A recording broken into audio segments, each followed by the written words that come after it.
ত্রয়োদশ জাতীয় সংসদ নির্বাচন ঘিরে মাঠ পর্যায়ে তৎপরতা শুরু করেছে নবগঠিত রাজনৈতিক দল জাতীয় নাগরিক পার্টি এনসিপির নেতারা।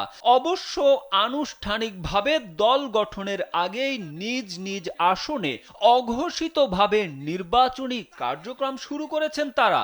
দলের আহ্বায়ক জুলাই অভ্যুত্থানের অন্যতম প্রধান মুখ নাহিদ ইসলাম ঢাকার হেভিওয়েট দুটি আসন থেকে নির্বাচনের প্রস্তুতি নিচ্ছেন বলে জানা গেছে।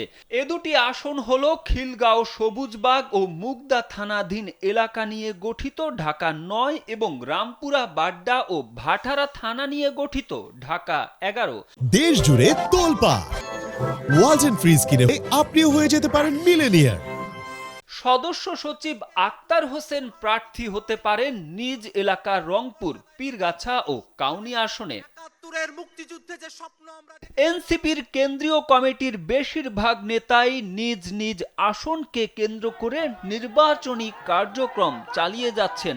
নবগঠিত দলটি জোটবদ্ধ না এককভাবে নির্বাচন করবে সেটা এখনো চূড়ান্ত হয়নি, সবই রয়েছে আলাপ আলোচনার পর্যায়ে। তবে ভোটের প্রস্তুতিতে কেউ পিছিয়ে থাকতে চাইছেন না।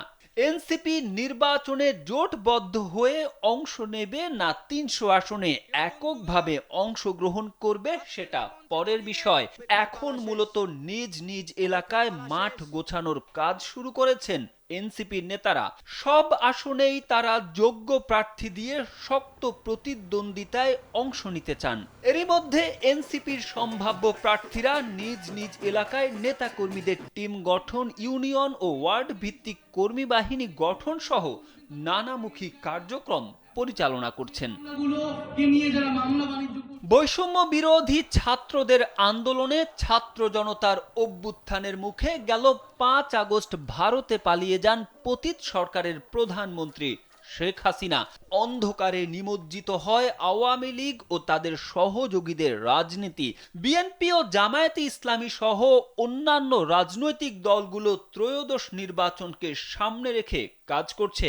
ঠিক ওই অবস্থায় গেল ২৮ ফেব্রুয়ারি বৈষম্য বিরোধী ছাত্র জনতার দল হিসেবে আত্মপ্রকাশ ঘটে জাতীয় নাগরিক পার্টি বা এনসিপির।